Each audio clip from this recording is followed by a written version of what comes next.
இப்ப வந்து ஒரு புது கம்பெனி ஆரம்பிச்சு நாளைக்கு அது மார்க்கெட்ல ஒரு யூனிகார்ன் ஸ்டேட்டஸ் வாங்கினா எப்படி இருக்கும்? வாவ்! அது நிஜமாவே ஒரு பெரிய விஷயம் தானே. ஒரே நாள்ல அப்படி நடக்கிறது ரொம்ப அபூர்வம். ஆமா, கரெக்ட். கொஞ்சம் கற்பனை பண்ணி பாருங்க.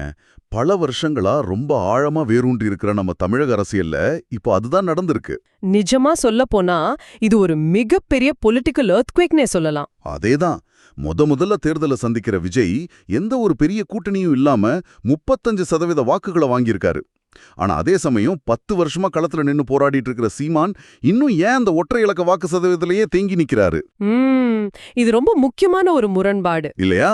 தமிழக அரசியல் முழுவதும் ஒட்டுமொத்தமா மாறப்போகுதா அப்படிங்கிறது தான் இப்போ எல்லாருடைய மனசுலயும் இருக்கிற கேள்வி. உங்களுக்கும் கண்டிப்பா இந்த கேள்வி இருக்கும். நிச்சயமா. இது வெறும் நம்பர்ஸ் கிடையாது. இதுக்கு பின்னாடி ஒரு பெரிய வியூகம் இருக்கு. கரெக்ட். இன்னைக்கு நாம இத பத்தி தான் ரொம்ப ஆழமா பேச போறோம். உங்களுக்கு தமிழ் ஒன் இண்டியா கட்டுரை பத்தி தெரிஞ்சிருக்கலாம். அவங்க வெளியிட்ட ஒரு மிக முக்கியமான ரொம்ப ஆழமான தேர்தல் பகுப்பாய்வு ரிப்போர்ட் நம்ம கையில இருக்கு. ஆமா, அந்த ரிப்போர்ட்ல ரொம்ப தெளிவான டேட்டா கொடுத்திருக்காங்க. இந்த 2026 தமிழக சட்டமன்ற தேர்தல் முடிவுகள் எப்படி ஒரு மிகப்பெரிய அரசியல் திருப்புமுனையா அமைஞ்சது, விஜயோட தமிழக வெற்றி கழகம் அதாவது தவக சாதிச்சது எப்படி, நாதகவோட 10 ஆண்டுகால போராட்டம் ஏன் எதிர்பார்த்த பலனை தரல அப்படிங்கறத புரிஞ்சுக்கிறது தான் இன்னைக்கு நம்மளோட மிஷன். கண்டிப்பா. இது ரொம்ப இன்ட்ரெஸ்டிங்கான ஒரு அனாலிசிஸா இருக்க போகுது. சரி, இத சற்று விரிவாக அலசுவோம். இந்த வியூகங்களை எல்லாம் அலசுறதுக்கு முன்னாடி களத்துல உண்மையாவே என்ன டேட்டா கிடைச்சிருக்கு அப்படிங்கறத புரிஞ்சுக்கிறது ரொம்ப அவசியம். ஆமா, டேட்டா தான் இப்ப பேசணும். சொல்லுங்க.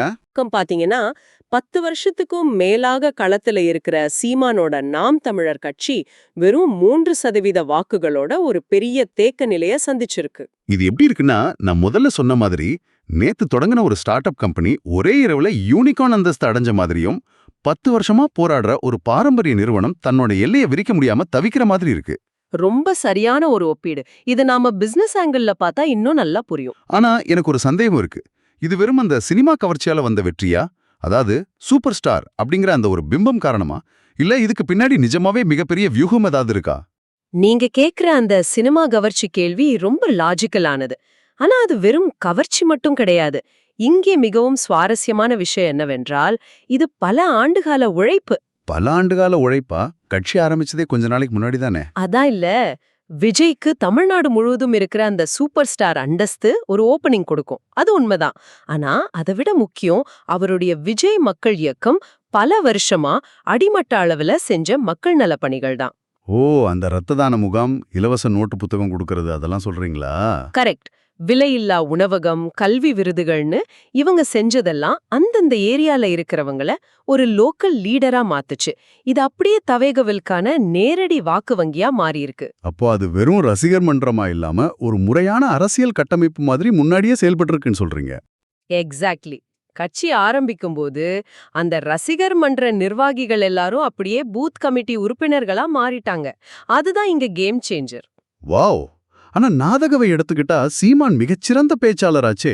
அவரோட கூட்டத்துக்கு அவ்வளவு கூட்டம் வருமே. சீமான் சிறந்த பேச்சாளர் தான், எந்த சந்தேகமும் இல்ல. அவரோட செல்வாக்கு உணர்ச்சி பூர்வமான இளைஞர்களை ரொம்பவே ஈர்த்துச்சு. ஆனா அது மட்டும் பத்தாது இல்லையா? தினரிடமும் பெண்களிடமும் அவருக்கு அந்த மாஸ் அப்பீல் இல்ல. அவங்க வெறும் அந்த கோர் பேஸ், அதாவது விசுவாசமான தொண்டர்களை மட்டுமே நம்பி இருந்தாங்க. இதுதான் எனக்கு அடுத்த கேள்வியை கொண்டு வருது. சிறந்த பேச்சாளரா இருந்தும் சீமானால ஏன் எல்லாரையும் ஈர்க்க முடியல? ஒருவேளை அவங்களோட கொள்கை முழக்கங்கள்ல ஏதாவது பிரச்சனை இருக்கா? நிச்சயமா. ஒரு கட்சியோட கொள்கை தான் அந்த கட்சிக்கு யார் ஓட்டு போடுவாங்க அப்படிங்கறத தீர்மானிக்கும். தவைகையோட அணுகுமுறைய பாருங்க. விஜய் தன்னோட மாநாட்டுல என்ன சொன்னாரு? பிறப்புக்கும் எல்லா உயிருக்கும்னு சொன்னாரு. நான் கவனிச்சேன். அதேதான். அந்த சமத்துவ கொள்கையை அவர் முன்னெடுத்தாரு. இது திராவிட மற்றும் தமிழ் தேசிய கொள்கைகளோட ஒரு சிறப்பான கலவையா இருந்துச்சு. ஓஹோ, அதாவது 2 தரப்பு மக்களையும் கவரக்கூடிய ஒரு சென்ட்ரிஸ்ட் அப்ரோச். கரெக்ட். அதனால மக்கள் இதை ரொம்ப எளிதா ஏத்துக்கிட்டாங்க. ஆனா சீமானோட அணுகுமுறை தீவிர தமிழ் தேசிய கொள்கையா இருந்துச்சு. ஆனா பொதுவாக ஒரு கட்சி தன்னோட தீவிரமான கொள்கையில சமரசம் செய்யாம இருந்தா காலப்போக்குல அது ஒரு வலுவான விசுவாசத்தை உருவாக்கும் இல்லையா? ஏன் நாதகவிற்கு அது வேலை செய்யல? விசுவாசத்தை உருவாக்கும், உண்மைதான். ஆனா சீமானோட அந்த தீவிர பேச்சுகள், குறிப்பா பிற மாநிலத்தவர் மேல அவங்க வைக்கிற கடுமையான விமர்சனங்கள், மொழியை வச்சு பிரிக்கிற விதம், இதெல்லாம் புலம்பெயர்ந்தோரையும் நடுநிலை வாக்காளர்களையும் ரொம்ப அந்நியப்படுத்திருச்சு. புரியுது. இத நான் உங்களுக்கு இன்னும் கொஞ்சம் சுலபமா புரியுற மாதிரி ஒரு உதாரணம் மூலமா சொல்றேன். நாதகோட அணுகுமுறைய ஒரு எக்ஸ்க்ளூசிவ் மெம்பர்ஸ் ஒன்லி கிளப் மாதிரி வச்சுக்கலாம். ஆமா, உள்ளே இருக்கிறவங்களுக்கு அது ரொம்ப பிடிக்கும். கரெக்ட். உள்ள இருக்கிறவங்கள ரொம்ப விசுவாசமா இருப்பாங்க. ஆனா புதுசா ஒருத்தர் உள்ள வரணும்னா நீங்க இந்த குறிப்பிட்ட மொழியை பேசணும், இந்த சான்றிதழ் வச்சிருக்கணும்னு நிறைய ரூல்ஸ் இருக்கும். அது சாதாரண வாக்காளர்களுக்கு ஒரு தயக்கத்தை கொடுக்கும். ஆமா. ஆனா தவகவோட மாடல் எப்படி இருக்குன்னா அது ஒரு பப்ளிக் பார்க் மாதிரி. யார் வேணாலும் வரலாம். நீங்க எந்த பின்புலத்திலிருந்து வந்தாலும் சரி உள்ள வந்து உட்காரலாம். ரொம்ப அருமையான ஒப்பீடு. அந்த பப்ளிக் பார்க் அப்ரோச் தான் விஜய்க்கு பெரிய அளவுல கை கொடுத்திருக்கு. எல்லாரையும் உள்ளடக்கிய அரசியல், அதாவது இன்க்ளூசிவ் பாலிடிக்ஸ். சரி, கொள்கை பிடிச்சிருக்கு, பப்ளிக் பார்க் மாதிரி எல்லாரையும் கூப்பிடுறாங்க, எல்லாம் ஓகே. ஆனா மக்கள் எலெக்ஷன் வரும்போது தங்கள் ஓட்டு வீணாகக்கூடாது அப்படிங்கறதுல ரொம்ப கவனமா இருப்பாங்க இல்லையா? ஆமா, அதுக்கு பேரு வின்னபிலிட்டி ஃபேக்டர், அதாவது வெற்றி வாய்ப்பு. இத சற்று பரந்த கோணத்துல பார்த்தா மக்கள் ஏன் திடீர்னு விஜய்க்கு ஓட்டு போட்டாங்கன்னு புரியும். அந்த வேஸ்டட் ஓட் சிண்ட்ரோம் பத்தி சொல்றீங்களா? எக்ஸாக்ட்லி. தமிழ் ஒன் இந்தியா கட்டுரையில ஓய்வு பெற்ற ஐபிஎஸ் அதிகாரி ரவி ரொம்ப தெளிவா ஒரு கருத்தை சுட்டி காட்டியிருக்காரு. மக்கள் நீண்ட காலமா ஒரு வலிமையான மாற்றுக்காக காத்துக்கிட்டு இருந்தாங்க. வலிமையான மாற்றானா? திமுக அதிமுகவுக்கு இணையான ஒரு சக்தி, கரெக்டா? ஆமா, நாதாக 10 வருஷமா இருந்தாலும் அவங்க திமுக அதிமுகவை வீழ்த்துவாங்க அப்படிங்கிற நம்பிக்கை மக்களுக்கு வரல. ஏன் வரல? நாதக கிட்ட அவ்ளோ இளைஞர்கள் இருந்தாங்களே. இளைஞர்கள் இருந்தாங்க, ஆனா தவைக வந்த உடனே களை எப்படி மாறுச்சுன்னு பாருங்க. விஜய் வந்த உடனே இவர் வெல்ல வாய்ப்பு இருக்கிறது அப்படிங்கிற ஒரு எண்ணம் உருவாச்சு. அதுக்கு காரணம் அவங்களோட ஸ்ட்ரக்சர். ஸ்ட்ரக்சர்னா அந்த 234 தொகுதிகளையும் கவர் பண்ணக்கூடிய ஆட்கள், நிதி எல்லாம் தானே? அதேதான். தவைக காட்டிய அந்த நிதி மேலாண்மை, முறையான கட்டமைப்பு அவங்கள ரொம்ப வலுப்படுத்துச்சு.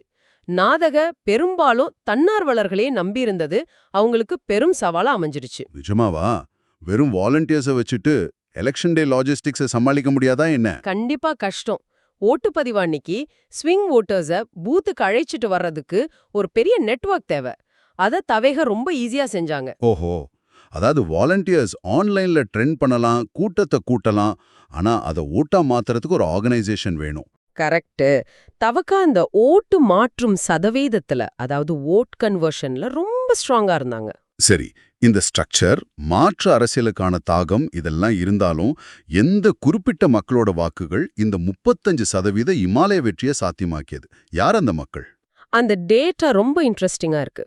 குறிப்பா சொல்லணும்னா பெண்கள்.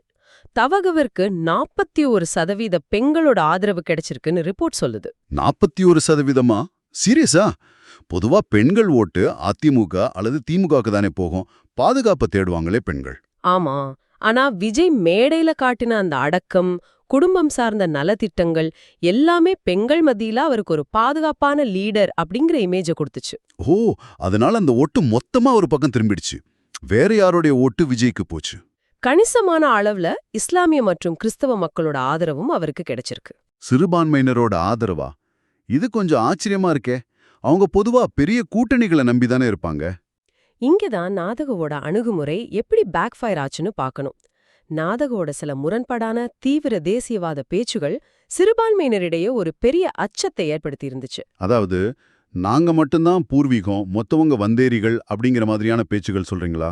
ஆமா, அந்த மாதிரியான பேச்சுகள் அவங்களுக்கு பாதுகாப்பற்ற உணர்வை கொடுத்துச்சு. அந்த நேரத்துல விஜய் யாரையும் மதத்தால பிரிக்க மாட்டோன்னு சொல்லி உள்ள வராரு. சோ ரொம்ப நேச்சுரலா அந்த வாக்குகளை விஜய் எளிதா தன் பக்கம் திருப்பிக் கொண்டார். அதேதான்.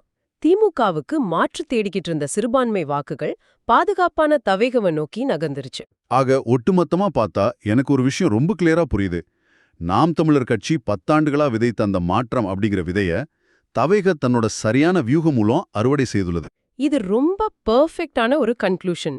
10 ஆண்டுகால நாம் தமிழர் கட்சியோட போராட்டம் மக்களிடையே ஒரு பெரிய விழிப்புணர்வே ஏற்படுத்தியிருக்கு. அதை நாம மறுக்க முடியாது. ஆமா, அதை குறைச்சி எடை போடக்கூடாது. கரெக்ட்.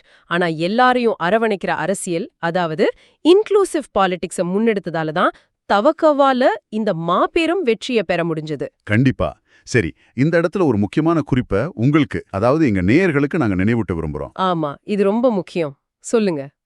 இந்த விவாதத்துல நாங்க குறிப்பிட்ட அரசியல் நகர்வுகள், கொள்கைகள் மற்றும் விமர்சனங்கள் எல்லாமே தமிழ் ஒன் இந்தியா வழங்கிய அந்த கட்டுரையில உள்ள தரவுகள் தான்.